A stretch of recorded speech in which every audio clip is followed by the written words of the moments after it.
Wow. I'm not selling anything, first and foremost, even though it might sound like that. Anybody have a problem with me speaking English? Okay, another test. Who knows how to raise their hands? Raise a hand. Okay, more or less everybody. So before going further, how many of you are developers?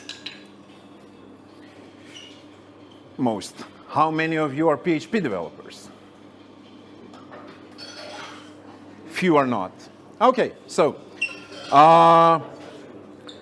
while for most of my career I have been working alone, trying to break walls, using my head as a battering ram to go through walls, I think that most of my knowledge came from working with others. Probably something like 20-80. The 20% of the time I spent working with others gave me the 80% of the knowledge I have. There's a pretty interesting saying, I think it's an African proverb. If you want to go fast, go alone. If you want to go far, go together. And that's a big difference between some of the aspects that I will try to explain today. Some of the people from Zagreb know me as a Papa Smurf. This is a text that I have to read. There's no way that I can remember it. I'm coming from a different background than you. I did different life choices than you. Different life things happened to me. I'm a privileged 40-ish-year-old white guy that had his first computer in the 7th grade. I don't have children to take care of. I have an undiagnosed ADHD, and I'm a workaholic.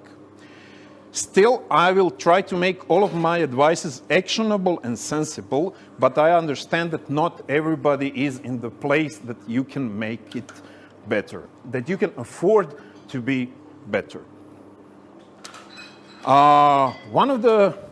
There's an interesting story from one of the books about lumberjack that had no time to sharpen the axe. Can you imagine a lumberjack in a forest with a hammer, literally, because he doesn't have the time to sharpen the axe? Any comments? Feels stupid, right? Their explanation is they don't have the time. There's a whole forest to cut in front of them, and there are people behind waiting for the products.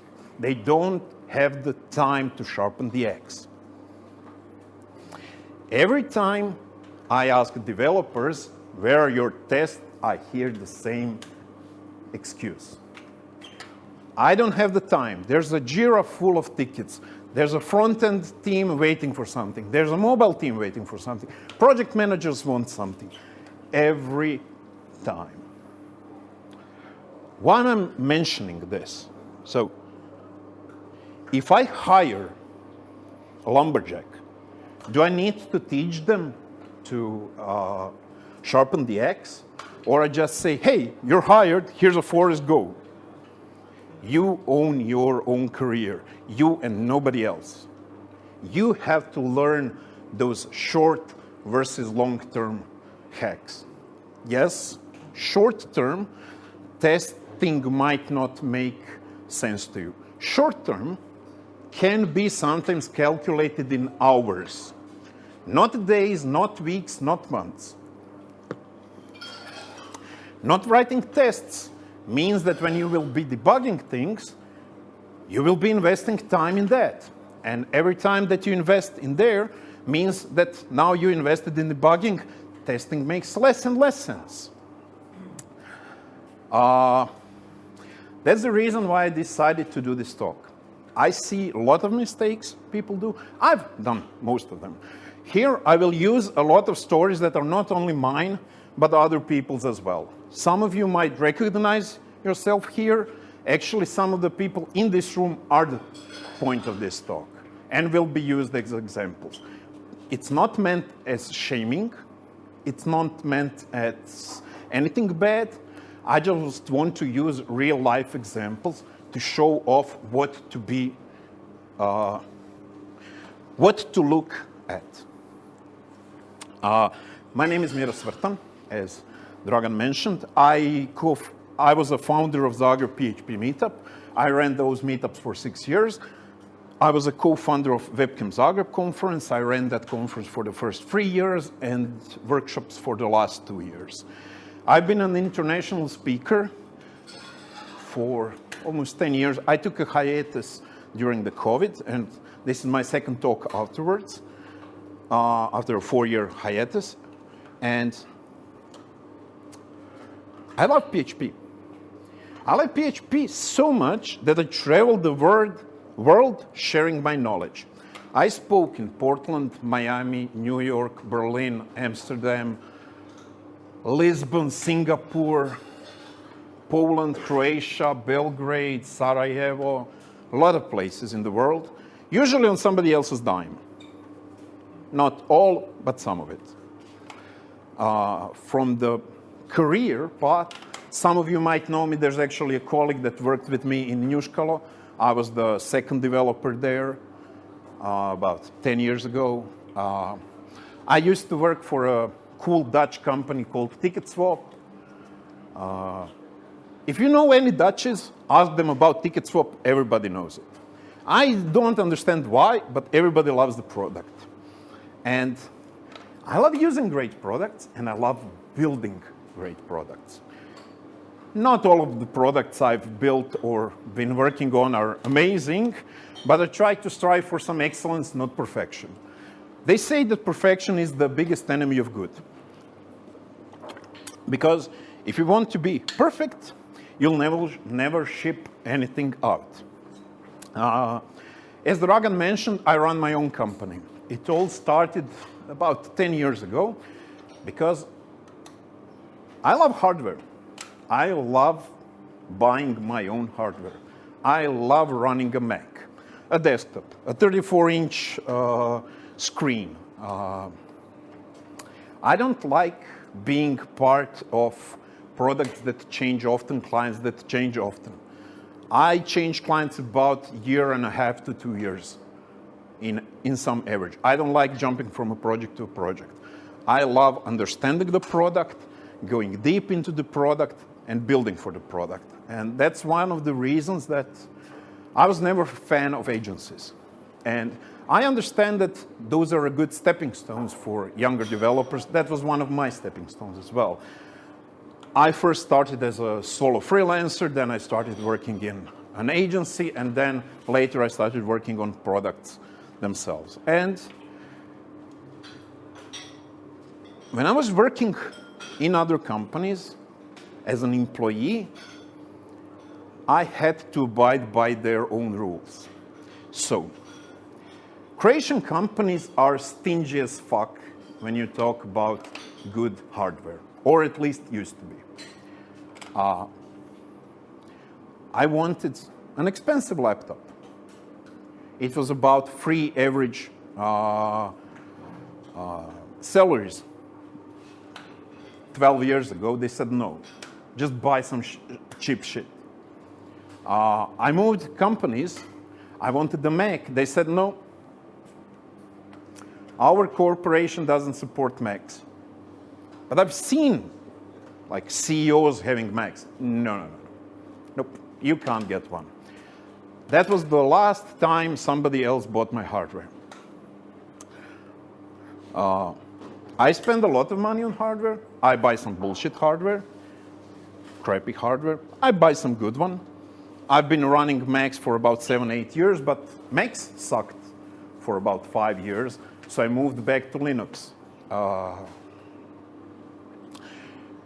I try to invest money, and I'm calling it on purpose invest in hardware, because I see a lot of people not doing that.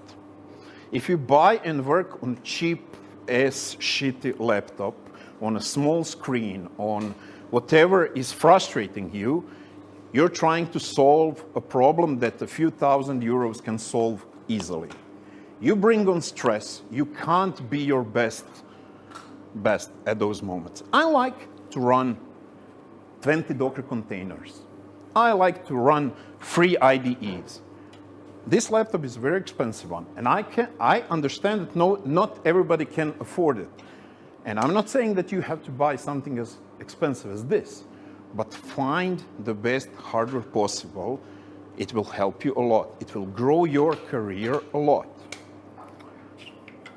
I didn't believe in shortcuts, like, keyboard shortcuts. I hated all of the people trying to explain to me VI versus Emacs because I was just using an IDE and I didn't need that. Until one pairing session with a colleague where he started doing magic with different keyboard shortcuts in PHP Storm, and I was like, wow, teach me. Because he did in seconds what took me minutes and a lot of frustration. And frustration is a big part of our life. Well, performance-wise. Every moment we are frustrated, we are not investing in what we are working on. Now, any 10x developers here? I'm the only one? One hand. Nobody else? How many of you know what the 10x developer is? Only few. Okay. Feel free to read it.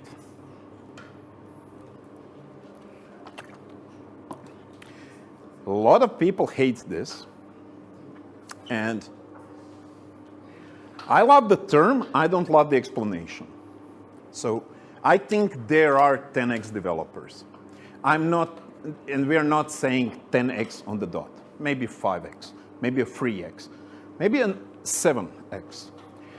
And what I notice is not about the quantity of what they produce, not always about the quality of what they produce, but about the value that they produce. Try to be a more valuable player. What's value? Can somebody describe that? Nobody? It's something extract, it's hard to define. But can you have an example from your company, your team, your product? I mean, we're still not in a company, we're still in high school, so. Okay. Probably not a good question for you, but okay. Maybe like if we look at like a classroom size, maybe like the more valuable players in the classroom are the ones that can get to that can solve a question maybe more efficiently. Maybe something like that. Value is time. What? Value is time. Could be. Something that is most precise, something in the shortest amount of time to get to the You might be talking about quantity. So what can be a value? Amazing feature that will bring company twice the money next year. So about 10 years ago, I got a request from business to build support. So Njuškalo had credit card support. You could pay online with a credit card, with a debit card. The demand was, let's build bank transactions so that people can pay by bank. My response to the CEO was, are you crazy? We're one of the companies that actually get people to use credit cards and people use them, and that's the future, and you want bank transactions. Their explanation, his explanation was, let's try it. Let's try it for 6 months and see. We can always delete if it doesn't make sense. It became 73% of income for the company next year. So it became 3 times more money came in through bank transactions than credit cards. That's value. I didn't understand it at that moment. You have a terrible bug in your system. Not the hardest, not the easiest, not affecting most people, but having the biggest impact. Not only on the bottom line, maybe on how your colleagues in customer support are treated because of it. Because maybe if you fix that bug, they don't have to spend 30 minutes doing something, they can just click and do it. How many of you write tests? Okay. For those that don't, learn how to write tests. That's big value gain for developers because you don't have to retry every change that you do on that piece of code in the future. Static analysis. Who's using static analysis? One hand, 2, 3. Wow. PHP Stan changed my life completely. The idea that I can set up types on all of my methods, that I can run a tool that will find all of my stupid little bugs where I refactor something, where I don't think about nullability and everything else. Amazing value. Finds bugs very quickly. You have not used it. Learn it tomorrow and set it up. Start using it from tomorrow. You come in the office, do it. For PHP Stan, there are 9 levels. My suggestion is start with the first, fix all of the mistakes that it reports. There will be some false positives. You can record them and go next. You can skip them, go to the second, the third, fourth, fifth, seventh. It will improve the quality of your code immensely. So some of you are now thinking yeah, but somebody needs to allow me that, right? I'm going with, if it takes less than 10% of your time, not that day, that week, that month, don't ask for permission, ask for forgiveness. Every company should invest up to 10% into you being better. Oh, forgot few. Write documentation. That's a big help. So that you don't have to spend time explaining that feature to the next person. You just send them the documentation. In one of my previous clients, I had 20 microservices set up with 5 shell scripts and a run book of about 8 steps. New people would have set up the whole project on the first morning. It wasn't smooth. There were some issues, but it was step 1, step 2, step 3, step 4, step 5. That's it. First morning, people were set up. Write run books. How to do something. That same company had about 30 or 40 microservices. Opening up a new one was a 30-step process because you had to go to the Git, you had to set up specific settings, you had to create a repo from something, you had to, a lot of steps. It took me about an hour to write those steps. It saved me about an hour every next time that I had to do it. Because I would literally forget half of the steps needed. Because I do it every 3 to 6 months. I don't want to know all of that. Have a can-do attitude. I'm a backend developer. In the last 3 months, I have been moved to a small team where I had to learn Twilio, JavaScript, TypeScript, React, and Redux. And if you know me, you know I'm going to hate that. I didn't. I took it as a challenge. As, hey, let me learn that Twilio.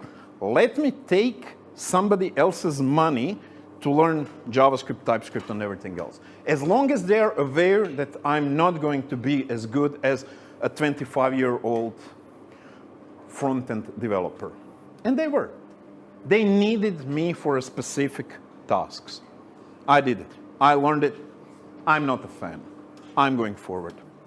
Try to get out of your comfort zone. If you see somebody struggling, help them out. They don't have to be in the same, if you're a backend developer, help front-end developers, help project managers. They tend to have issues of their own. Try to alleviate some of the pain. but be aware that if you start fixing people's printers better than the person who's in charge of it, that's gonna be you. From then on, they will call you every time. So if you don't want to fix people printers, probably skip the first time. If you are a polite person and you want to help somebody, just be aware that the next time somebody else has a problem and you don't want to help them with the printer, there's going to be office politics where you helped him or her, but you don't want to help me. Or can you imagine you helped 5 other people and now you have to help me and you're tired of it. And now you're the asshole that doesn't want to help somebody fix a printer and you're just tired of fixing people's printers.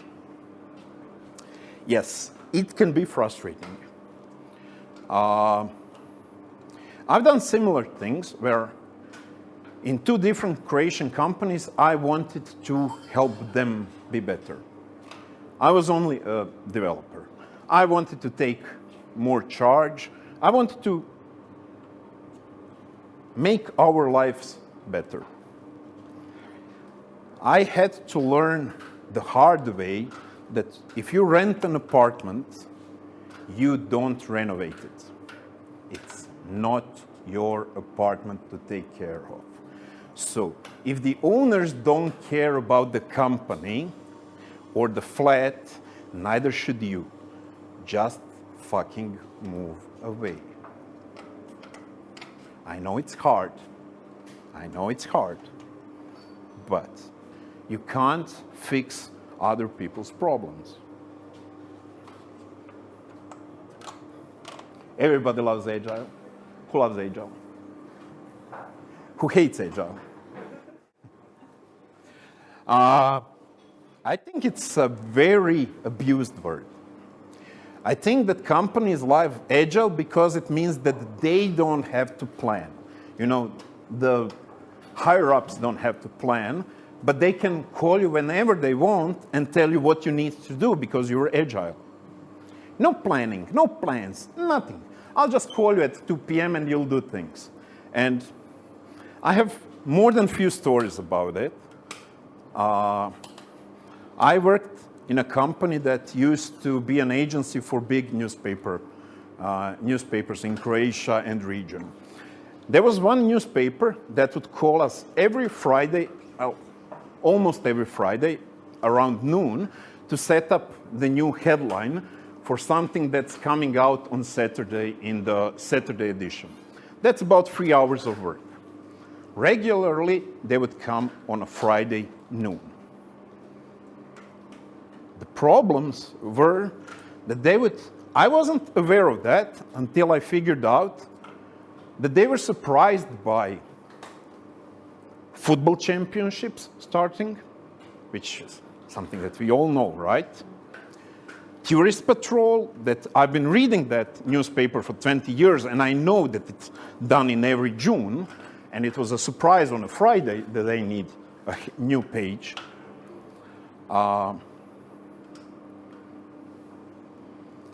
Be adaptable, don't be abusable. I had another story from media where another site came, so their chief editor called me. It was Friday noon. They called me and said, hey, we are running a big interview with Ceca tomorrow. We have the interview, our audio. We would like to publish it on our web. It was a new web. We built it about 2 months ago. Is it possible? Everybody was eager to help them out because it was a nice challenge for a nice customer that has treated them well. Same time frame, same industry, completely different people dynamics. I have a more recent experience from a friend of mine that said, we can't organize the clients because they would come at every day at 2 p.m. with things that need to be done that day.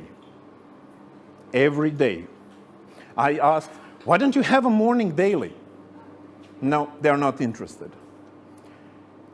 If they did that to me, I would help them out on Monday, I would help them out on Tuesday, on Wednesday, I would tell them, no, it will be done tomorrow, at 5 p.m., I would send a Slack message, see you tomorrow. And teach them that they can't behave that way towards me and towards my time. There should be respect. But everybody thinks that's easy because, hey, who doesn't want to hire developers, right? And that's something that's like, yes, Miro, you can find a job very easily. Somewhat true, but I'm sure that all of you here can find a job easily. Maybe just not in development. Just so even if I get fired or look for a new job, I want a good job. I don't want a job. What you confuse is that I can get any kind of PHP-related job. Yes, I can. But you can also work on construction sites, in Consum, in whatever shop as well. You won't be hungry, right? So, how I solved that? About 6 years ago, I sent 200 emails to companies in US and Europe to try to find a job. I was actually ready to move to either US or Europe because remote jobs were not as often found there. I had probably about 50 interviews. I got like professional in doing interviews. Now, I don't mind going on an interview. I'm a bit nervous, but I'm not afraid. Even 7 years later.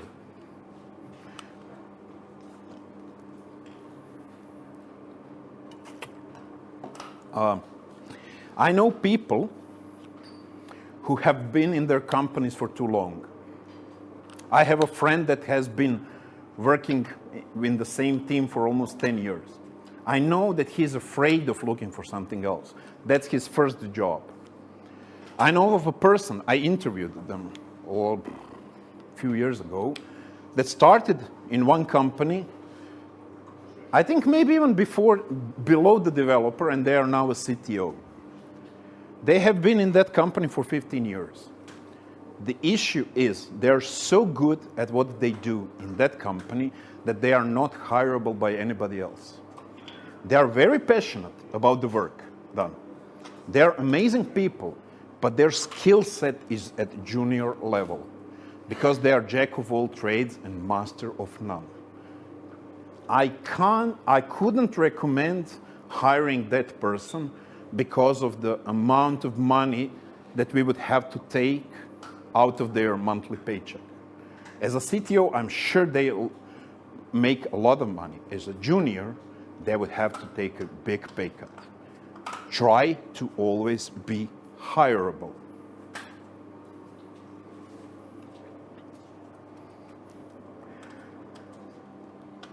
Are you all ready for a lifelong learning?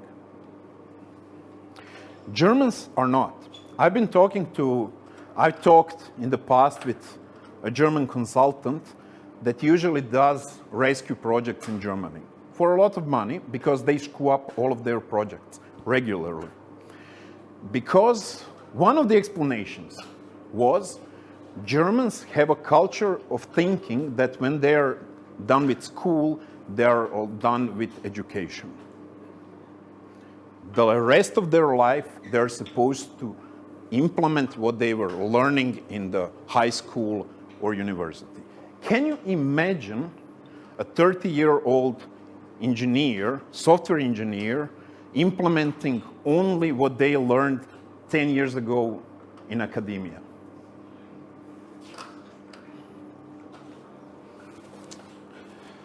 I made mistakes, a lot of mistakes. One of them is learning other languages. Don't repeat it. I think that PHP is dead. There are no new cool PHP projects on the rise. A lot of the current cool projects started off 10 or 15 years ago. I don't know what the cool kids are using these days. I would like to learn Kotlin. I would like to learn Rust, maybe even Go. I'm looking into that, but I might be too old at this point in time. I know I'm a bit over my time. Give me a few more minutes. How many of you do overtime? How many of you do overtime regularly?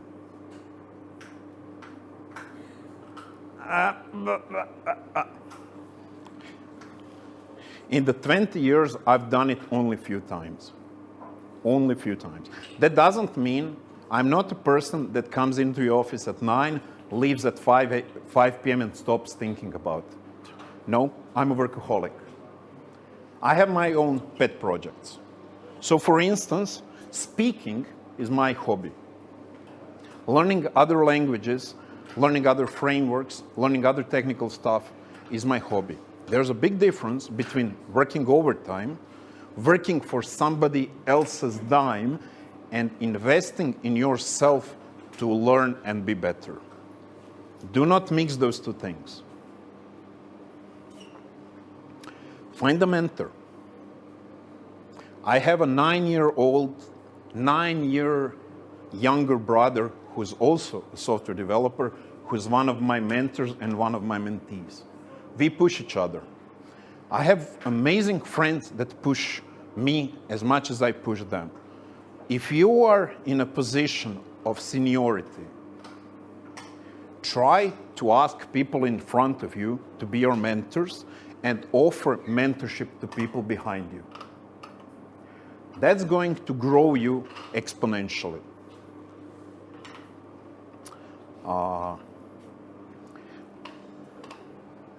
Why do I speak? One of the things I love is sharing.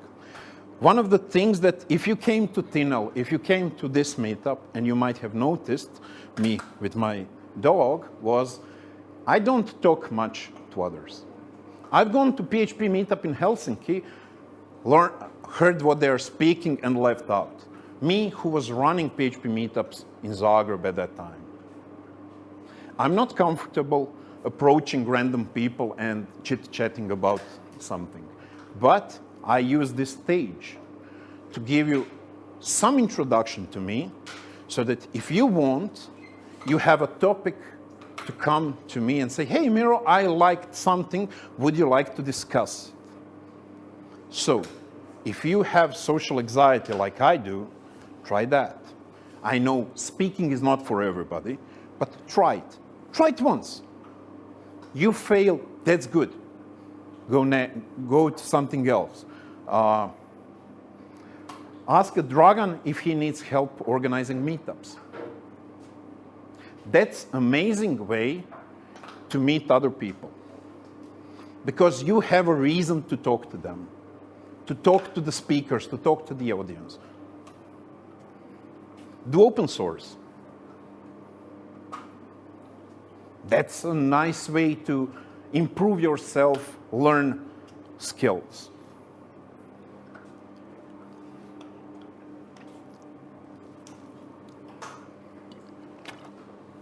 Probably the most valuable asset is what you're saying, communicating to others. Instead of trying to tell them that this project will be the best ever and that you will build it in the smallest amount of time and it will be the best ever, try to underpromise and overdeliver. Tell them it's going to be a really nice project and do a great project. Tell them it will be done in 2 months, but do it in a month and a half. Score some points with your teammates, with your product owners, project owners, and everybody else. Because you will need those points later when you screw up. My mother told me that if you are a straight A student in a high school and you tell to the math teacher that 2 + 2 is 5, everybody will think that, yeah, you're distracted, right? But if you're a straight F student in high school and you say that 2 plus 2 is 5, everybody will think that you're that dumb that you don't know the basic math. That's a big difference. Don't be this guy. Don't be a used car salesman. Thank you.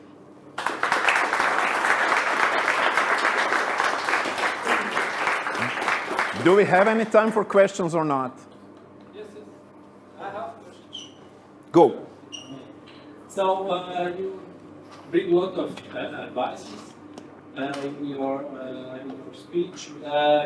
Can you give one advice to our people? So if you put one advice that should be not major, but maybe biggest focus, what would be? I think that will depend on you and what you want to do. As I mentioned, I did some life choices that are not like yours. If you have 5 children at home, you can't achieve most of these things. And you will have to look for different opportunities how to be better than somebody that doesn't have those things. Find mentors. For high school students, find mentors. Don't find mentors that are too far away, in sense of, if you have 3 months of experience, find a mentor that has a year of experience. So don't match juniors with seniors, because seniors will not be interested in mentoring juniors, but might be interested in mentoring mids. So there should not be more than 1 level difference. In general, I'm not saying that's for all cases. Any more questions? A bit of a theoretic question when it comes to programming. Is it true that our profession is dying considering artificial intelligence? No.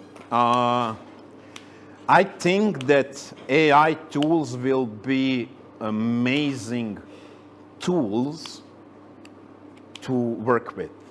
So I think they will be the next step from not using an IDE, not using autocomplete. So try to program in a notepad.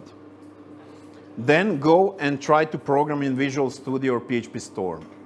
I think that the AI will be just the next step. It will not replace us, it will help us a lot. I use it often to write things out. Not code, I'm talking about text. I'm not a native English speaker. I work for a UK company currently. I need that experience that AI can generate. I create a page of text, I push it to ChatGPT, it rewrites it, I tell it to rewrite it 5 times, I pick paragraphs and I do it. I'm not well versed, I'm not very well read. English is not my mother tongue, it's not my first language, so ChatGPT and tools like that are amazing. Actually, most of the images here are Midjourney. You had a question. Yeah, so I have a question. So what life choices did lead you to become a senior developer, and when did you realize that you became a senior developer? And besides that, how often as a senior developer do you use ChatGPT for younger colleagues to explain? I hate titles. And so last Thursday, I found out that I'm not a good fit for a team lead because somebody else had better titles in previous companies. I never cared about titles. I've been team lead for 12, 13, 14 years. They're a principal from another company. So titles do matter, but I hate them. So I'm not a good person to ask that question. I'm not sure when somebody becomes... I think that seniority comes with being able to work alone without anybody helping you out. But that still depends on, is the architecture the next step? What's your next... So a lot of US engineering companies have levels. And senior developer or senior software engineer is about level 3 out of 9. Or 4 out of 9. To be honest, I have usually worked in smaller companies. I don't know where a senior engineer becomes a staff engineer, becomes a principal engineer, becomes an architect, becomes a VP, becomes a CTO. That's something that I have to learn. ChatGPT for code, I haven't used it. Try it out. I've heard very nice things. One of my colleagues was implementing a feature a few months ago. He said that usually it would take him 3 days to do it. He did it in 1 day. So, but it was a very specific case. You say you run your own company, but do you hire people? If you do, how does that change your perspective? No. No? No. I don't want to take other people's lives into my hands. I don't have enough money to hire somebody and be sure that I will not have to fire them in the next 5 years. And if I hire somebody, I would have that obligation on myself. Any more questions? Is it beer o'clock?